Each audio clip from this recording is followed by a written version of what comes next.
Hello and welcome to a very special Father's Day edition of Redleg Roundtable. And I'm so pleased to welcome my guest, my grandfather, Harmon Thomas. Grandpa, so glad you could join me. Glad to be here. Oh, thanks so much. Thanks so much. Well, um, you made some notes about, your time as a Reds fan. And one of the first things you said was you were a Reds fan because your dad was a Reds fan. And certainly I'm a Reds fan because you're a Reds fan. So I don't know whether I should thank you or not. Should I thank you for that, or has it been a miserable time? Yeah. My dad was a fan because they had been in the '39 World Series and they lost that, but they was in the World Series again in '40 and they beat Detroit and I remember him talking about that World Series and the pitchers they had, Blackwell and Bucky Walters, and he was quite a Reds fan. Yeah, no doubt. Well, you were born on January 13th, 1936. So you were only 3 and 4 years old when they played in those World Series. Yeah. So you don't remember that, but you do remember going into town. Now, were you born in Marietta, or where were you born? Pardon? Where were you born? Were you born in Malta or I was Marietta? born in Morgan County, Union Township. I was born at home. At home. Yeah.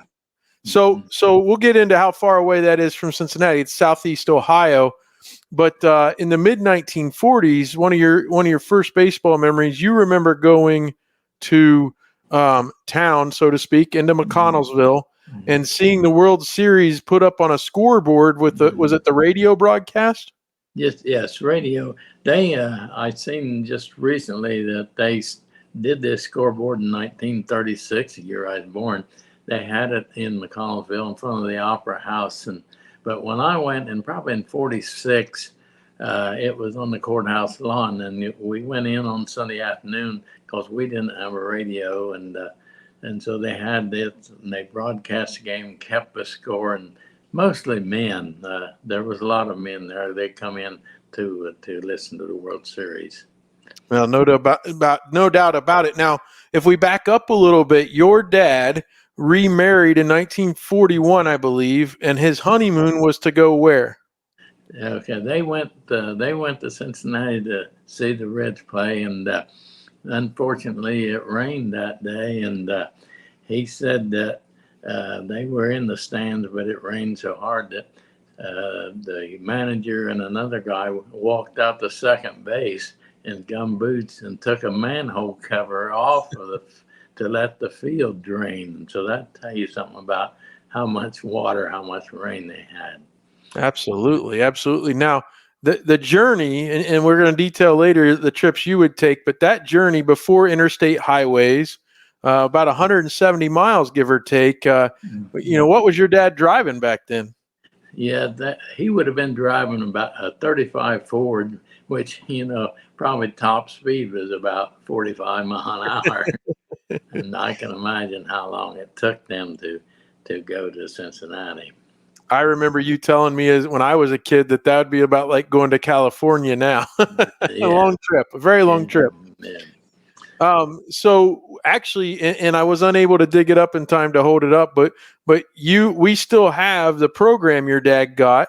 And I remember one of the highlights for me was we got to go see Reds Fest the first year they did that. And I think it was between in December of 1996, and Joe Nuxall was there. And you showed Joe Nuxall that program, and he was really impressed by it. He really liked looking at that. He said that's a keeper. Yeah, that's what he said. That's right. Yeah. Now, if we fast forward a little bit, and again, it's a rural county, Morgan County in Ohio. We fast forward to 1961. You and a friend named Paul Hickerson, his brother, and then your brother-in-law Don. You all went to a Reds game in person and made that trip yourself.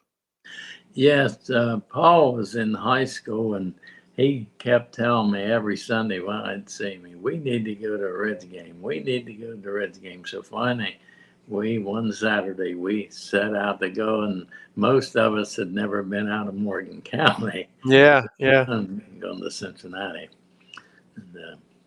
Well, what was your first memories of Crosley Field? What did you think when you got to see it in person? It was amazing, and the fact that how close you was to the field and how close you was to the players, and it was, to me, it was the most wonderful place to watch a ball game. Absolutely. And now, do you remember that first game? You gave me a note that said you didn't see a winner that day. It started out and we played Pittsburgh, and we didn't score nothing until the seventh inning, and that was pretty boring. But the funny part was Alvin O'Neill McBean was pitching for Pittsburgh, and he came up about the fifth inning with the bases loaded, and this couple behind us, she was a Pirate fan, he was a Reds fan, and he said, "Oh, easy out," and so O'Neill McBean hit a home run with the bases loaded, and she said, "Easy out of the ballpark." But we started and scored some runs in the seventh and eighth and ninth inning, and like I said, I think the score was 12-8 or in that area, but it was up to the seventh inning, pretty boring. Yeah. Well, you were telling me about the where you like to sit, and I guess if you think about it, of course, that year they went on to the World Series, but they hadn't had very good teams recently, and you were fortunate enough at times to sit pretty far down to the field. Tell me a little bit about that experience of being down there. Yeah. We could, we sat behind first base in the front row, and the fence was about 3 feet high, and it was unreal. You could reach over and touch the field. I mean, and the first baseman, I think he must have been over about 60 feet from us. I mean, it was amazing, and we was able to do that for a couple of years, and it was really enjoyable. Now I wonder about some of the characteristics. The scoreboard obviously was unique at Crosley, but then also that hill in left field. You probably heard that described before, but when you saw it in person, what was that like to see? Kind of a ramp going up left field? Yeah, that was definitely different. And I remember Yogi Berra, when they played there, he called it that thing. But when you're trying to catch a fly ball and backing uphill, it kind of the trajectory is a little different. Yeah, when Yogi would have played there in '61 in the World Series, he was playing left field by then, so he had to back up quite a bit up that hill probably. Yeah. Hey, over the years, and specifically, I know the one I have of Pete Rose is from 1965. You would get to go down on the field for Camera Day. Tell me a little bit about what Camera Day was like at Crosley Field. They stretched a rope from around first base, second to third, and the people, we were on the inside and the infield side, and the players would pass around on the outside. And of course, the camera I had, it wasn't the greatest, but the sun was behind the players, and it made the players' face dark. But we was able to do that a couple of times, and that's quite interesting. Yeah, the pictures, and actually, I took you had them on slides. I took them. Yeah. I took the Pete Rose photo to a photography type store, and we were able to lighten it up quite a bit. It really helped the looks of it. Sure. Yeah, I wanted to ask you about a specific player. A lot of people know about Frank Robinson, and certainly Pete Rose, as we've talked about. But what kind of player? What was it like to watch Vada Pinson play? He was really a good player. Played center field, and he just he had that 1 year. I think he had a 343 batting average. He played a good center field, and I was privileged to see him bat one day. The umpire called strike 3 on him, and he had kind of a silly grin on his face, and he turned around, and with the knob of the bat, he flipped that in the air about 10 feet as he turned, and the umpire turned around and seen the bat about 10 feet in the air, and he threw him out of the game. And that was the first time he'd ever been thrown out of a game, but it was over a called third strike. Yeah. Well, and certainly Pinson's numbers, if you look them up, that he's got a bit of a case. Of course, he passed away in 1995. But as far as a Hall of Fame resume, as far as seeing some of the other guys that have gotten in, including a Harold Baines, I think Veda Pinson has a good argument. He's got over 2,500 hits. Let's talk about one specific trip you took to Cincinnati. You and Grandma went, and my mom and her sister.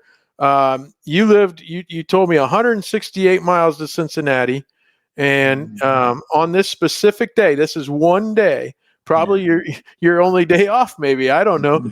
You went to the Cincinnati Zoo, a Reds game, and Coney Island, and then at 10 o'clock at night, you turned around and drove all the way home. What were you thinking? Well, we was working on Sawmill Dollars. Yeah. One Saturday morning, we got up and we was the second car in the parking lot at the zoo, and then after noon we went and down to the ballpark, and I suppose the game was over about 4 o'clock, and then we went to Coney Island and stayed till about 10 o'clock, and then drove all the way home, and we discussed staying in a motel, and then, well, we better just go on home, and then we'd see another motel sign. Finally we got all the way home, and that was getting everything out of Saturday you could get. I would say so. That's going to go down as one of the more eventful days anybody's ever had. All right, let's go forward a little bit. What about the Big Red Machine? I was born in 1979. I grew up hearing all about it. I recently talked to Marty Brenneman, and he shared a lot about that team. But as a fan, what was it like following that team?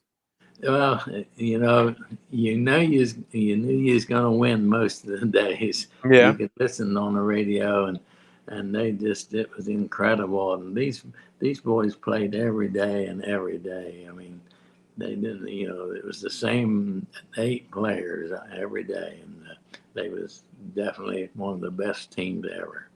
Now, but if you go backwards, let's go before 1975. Did you ever feel like, man, maybe they're not going to get this done? Because they were called the Big Red Machine, I think, even before then. They were a good team from 1970 on. Did you ever worry or think, well, maybe they're not as good as we think they are? No, you just, they won so often that you just knew they was going to win. And, probably one of the fun things was listening to a team you knew was going to win sooner or later. Mm-hmm. Yeah. Who was your favorite player during that time? Pardon? Who was your favorite player during that time, during the Big Red Machine? Well, probably, it's hard to pick out of them, but you had Johnny Vance, you had Joe Morgan, you had Pete Rose, Geronimo, Perez.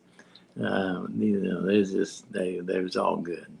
Well, you didn't have one. Now, if we go backwards, you did have a favorite player before that. You really like Gordy Coleman. Yeah. He was a first baseman, and tell me a little bit about how you grew to like him so much. Well, I know, they got him from Cleveland. He came over and he played first base. However, he couldn't bat against the left-handers because he put his foot in the bucket every time. And so, but he came in. We were sitting in the front row behind first base one day, and he come in from his workout and signed a scorecard for me. And he was a great player. Yeah. Okay. Okay. So the 70s, you got to be around or a part of being a fan of 2 World Series champions. Mm-hmm. Did you and Grandma watch a lot of the games on TV by then on the World Series, or how did you consume those games? Yeah, we was especially like when they played Boston in '75. We watched them on television, and of course '76 is also a great. Yeah. I mean, you didn't think about beating the Yankees 4 straight. Uh-huh. And it was a fun time. Hey, so there's a story that says that after the Reds lost Game 6 to the Carlton Fisk home run, there's a story that says that Pete Rose came up to Sparky Anderson and said, what a great game that was. And Sparky's feeling the pressure a little bit, right? He's thinking, oh, I'm going to get fired. We just can't win this big World Series. And Pete told him, nah, we'll get him tomorrow. Do you remember feeling after your Fisk hit that home run? Do you remember what you felt like as a fan? Well, you know, we had the game, we Yep. thought. But, you know, Sparky also, when Pete said, hey, a great game, Sparky said, what do you mean? We just lost. Yeah. And but it was a great game. Yeah, it sure was. Okay, so let's fast forward a little bit. I mentioned I was born in 1979. You took me to my first game in 1988. All right, we went to Riverfront Stadium. It was actually June 18th. It was Grandma's birthday. And we went to the Reds game, and rookie Chris Sabo hit a home run. He also hit a triple, and the third baseman, Kevin Mitchell for the Giants, misplayed the ball, and Chris Sabo scored. And to me, being 8 years old or 9 years old, I thought, well, he had 2 home runs today because he scored. But let me tell you, you talk about going to Crosley. I went to Riverfront Stadium with you, and we had over-the-air TV. It wasn't high definition. It probably was with an antenna. It was probably pretty, snowy at times. The red on the Reds caps and uniforms looked too red to me. I couldn't believe that was the Reds. And the AstroTurf was so green. I mean, obviously it's fake, but it looked so green to me. Those are 2 of my biggest memories of that day. I guess what's it like? I know what it was like to take my son to his first game. What was it like for you to kind of bring me and my sister and everybody to a game? Well, it was it being your first time ever hanging. I mean, you're going to enjoy this. That's right. You're going to be a Reds fan. That's right. Yeah. Well, and you, I will tell you this: you made me be a Bengals fan. Yeah. Because you had gone to the Hall of Fame and you brought me back a Bengals pennant. And a lot of my friends were Browns fans, and I hadn't decided yet what I was going to be. But that was 1988, and then they started 5-0, and went to the Super Bowl. So it was pretty easy to be a Bengals fan too then. Yeah. Now, so I guess we go to 1990. All right, the Reds win the World Series, and they swept that one too. The Reds have a 9-game World Series winning streak.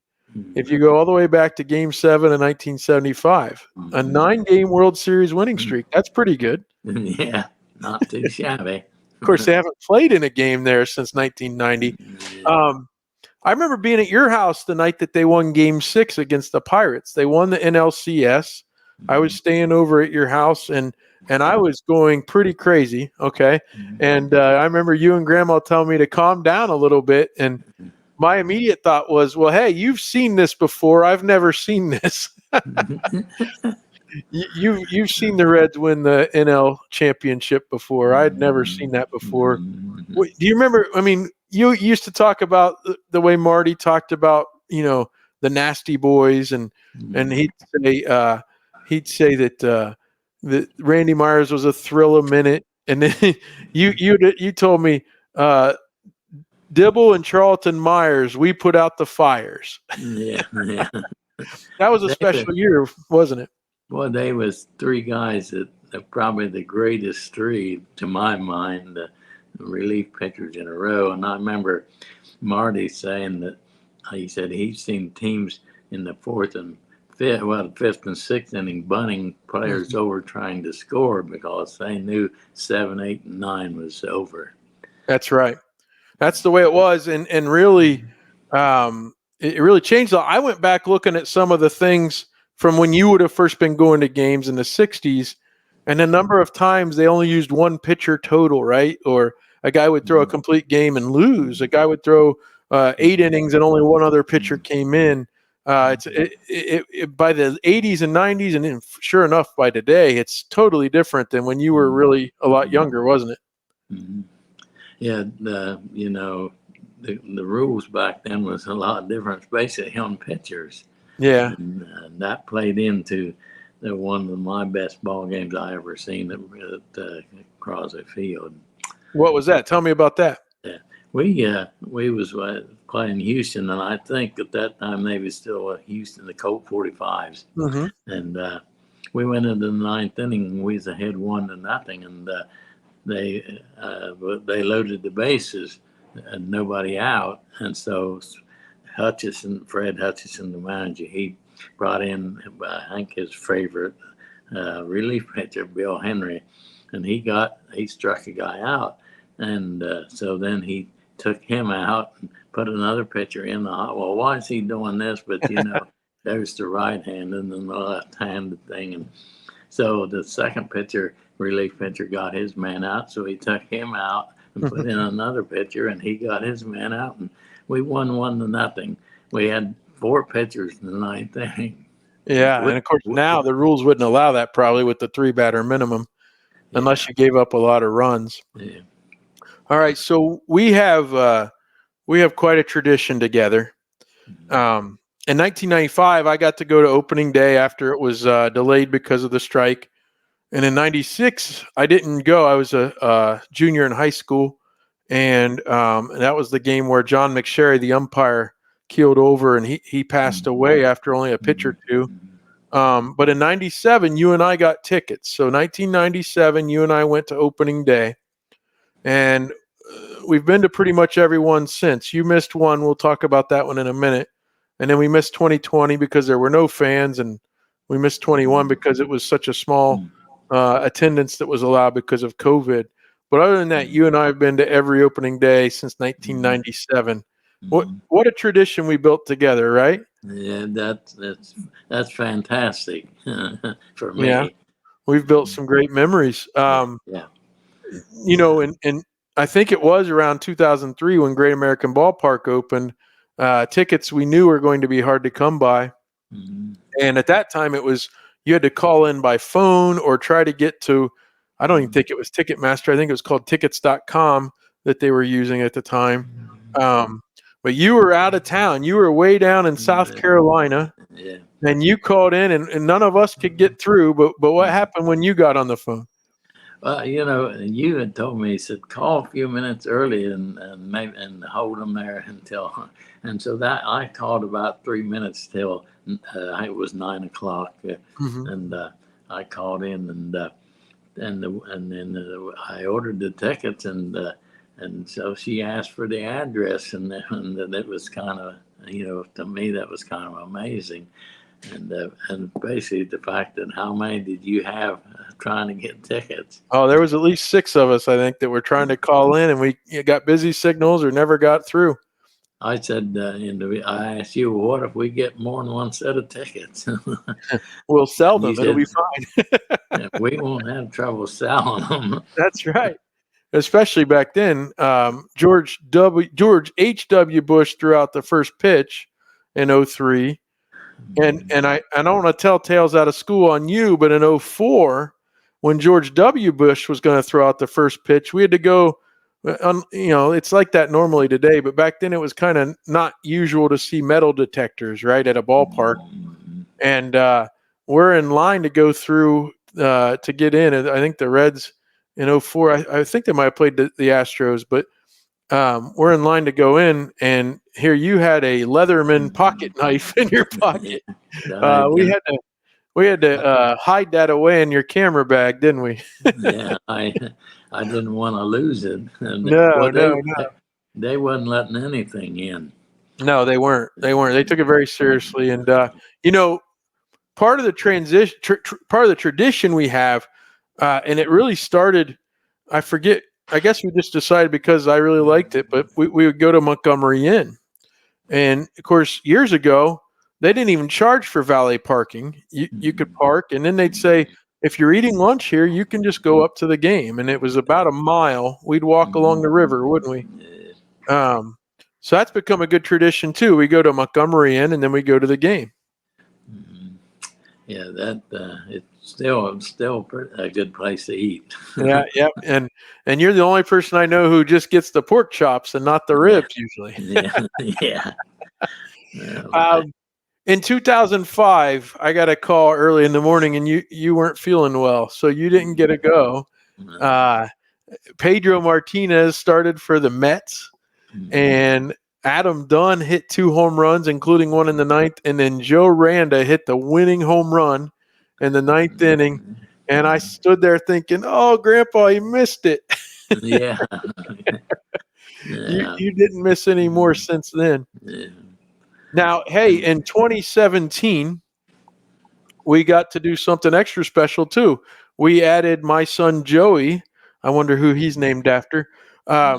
We added Joey to the mix, and I had to pick him up at school because he was in kindergarten. And I went in and talked to the school secretary, and I said, I'm getting Joey out of school for the rest of the day. And she said, well, what's the reason? And of course, she would have let him come. It wasn't as if, that wasn't going to happen. And I said, well, in Cincinnati, it's opening day, and that's a holiday down there. And I said, so I'm taking him out of school to go see the Reds game. And she looked up at me, and she had this look on her face, just stern and serious. And she says, I'll put traveling with father. Yeah. But boy, it's been really good to have Joey be part of it too, hasn't it? Yes, it has. And he certainly enjoyed it, and he likes to do that before the game. The play gets to hit the ball. Yeah, the wiffle ball field. Yeah, he's getting a little big now for that, but he's hitting the ball over the fence about every time. Yeah. But yeah, Joey's funny because when I took him to his first game when he was only 4, I worried he wouldn't like it or he'd just get impatient because he's 4 years old. And we made it through all 9 innings. And so I've had a keeper. We've had a good partner to go with us ever since. Now we've gone. My sister got to come. Jessica came the one year when we were traveling during spring break, and we came back up from Asheville, North Carolina. And then we've been there with my college roommate and Matt Andrews, who I hope to have on the show soon. And then even my brothers-in-law have come along too. But it's been you and me for the most part, and it's such a good tradition. I remember when the year Votto came up, your good friend Matt Andrews was with us, and he told me, he said, "Well, don't you think Votto ought to be starting at first base?" But he knew Votto a lot better than I did, and I said, well, I know the guy that's playing, he's a pretty good hitter. Well, that was Scott Hatteberg, and thanks, Scott. Scott came on this show with me, and he was a good hitter. He was a good on-base guy, but it was only a matter of time before Votto took over and had his obvious. I think it's obviously a Hall of Fame career. During your fanhood, and you don't remember the World Series trips in 39 and 40, but during your fanhood, they've had some good teams. And arguably in 1976 and even 75, they've had them and the 27 Yankees are brought up, right, as being the best teams of all time. So you've gotten to see some really good stuff, but there's been some real lean years, especially recently. What do you think? How would you describe being a Reds fan, and why is it we just keep coming back every year? What do you think? Well, and one reason is, like you said, they do have a lot of good players, and it just, you think, hey, they're going to win, and you want to go see them, and you want to listen to them. It was one of the fun things about back before the Big Red Machine that one year they finished 20 games ahead of the Dodgers. And that was fantastic. Finishing ahead of the Dodgers, 20 games. You knew they was going to win. Yes. Now, but I guess what I was kind of getting at, though, is that being a fan is more, we want to see them win, right? We want to see another World Series before either of us goes. But and I'm sure there's soccer fans in England and there's people that like other sports that feel the same way. But being a Reds fan is kind of a part of who we are, isn't it? It's not just because they're amazing. Like it'd be easy at certain points to say, well, I'll just root for the Yankees because they're the best, or the Dodgers because they're best. We're Reds fans, and but it's kind of our identity too, as far as being what kind of sports fans we are, and it's also sharing it with family members. And I want to thank you for bringing that into my life, because being a Reds fan, and I want to tell people, and I want you to talk too. I'm sorry. You've called me pretty much every night after the Reds play since I can remember. Yeah. And getting to talk with you about the game. And of course, now that I have kids, especially, and I use the DVR sometimes. Then you say, well, did you watch it all yet? But getting to talk about the game with you has been one of the true joys of my life. So that's why I think we're fans. It gives us really a lot to share. I guess you call that a tradition, maybe. That is too. Yes, that's another tradition we have.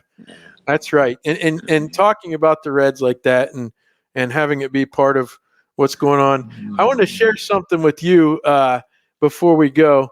One of my memories, and I learned early, remember, especially the Riverfront Stadium seats, they were metal all the way through, like, well, the armrests were. And I guess the current ones probably are too. But when we would have a big play, sometimes you would get excited and kind of give me a five down on my hand. But my elbow was on the armrest. And I learned pretty young to get that arm up and out of there before you got excited. before the ball goes over the fence or something. That's right.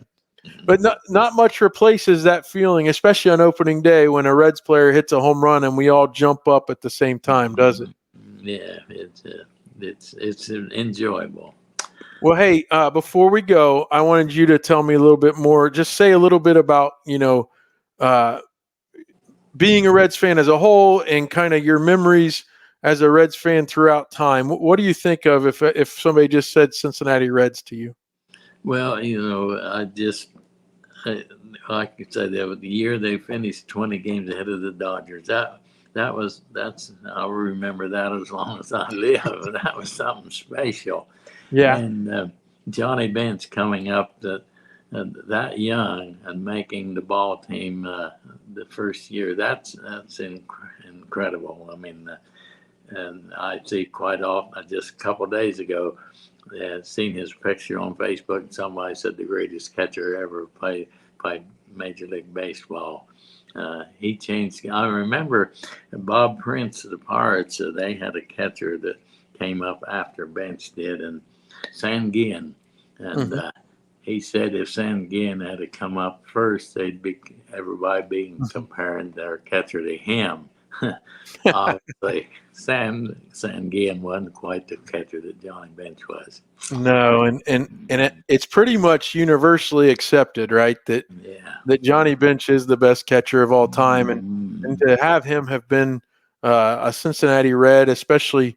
I mean, you were a grown adult when he came up, but you were still a young fan, and to be able to watch his entire career, I imagine I feel blessed to have watched Barry Larkin and Joey Votto's entire careers, but to be able to say that you were a fan of the team that had the best catcher of all time, that's pretty neat. Yeah, that is. There's been some disappointments. I thought there's the George Foster deal and some of the deals that they pulled that was over a little bit of money. Yeah. And that wasn't good. Well, even going back to trading Frank Robinson, right? That wasn't a smart deal. Yeah. But they did make the trade for Joe Morgan a few years later. Yeah. But who figured that he'd turn into the player that he was? I mean, and I told you, and I wish I would have kept that written down on the scorecard that day. But I remember we was a Reds game, and this would have been in the late '60s, when everybody, 8 players, Lee May was batting 8, and he was batting 300, but all 8 of them players was batting 300 or over. Yeah, that's amazing. Yeah, you're going to win a lot of ball games. Well, okay, the last thing I wanted to talk about, and then we'll let people enjoy their Father's Day. I was at your house, and to set the stage a little bit, you had a little transistor radio, okay, that you always listened to and ran on batteries. Obviously, we took it around. You would be doing projects around the property there, around where you live, and we'd have that radio with us. But this evening, we were in your kitchen listening to the game. It was 1991, and I don't remember. I'd have to look it up. I think they scored 13 runs in the first inning against the Astros. And you and Grandma and I sat around the counter there listening. again, those are kind of the memories, right? That stick out, and you might not. I'd have to look it up again to see how many people batted twice in the same inning and how many runs they did score. I know it's double digits, but that's the kind of thing that really builds a fanhood, and just experiencing all those things with you has been great. Yeah. All right. Well, hey, we're going to watch the Reds tonight. We're recording this on Friday, June 14th, and Grandpa's here at the house, so we're going to watch the Reds here in a few hours, and he won't have to call me tonight because we'll be here together. But Right. Grandpa, thanks so much for joining me. Glad to be here. Appreciate All right.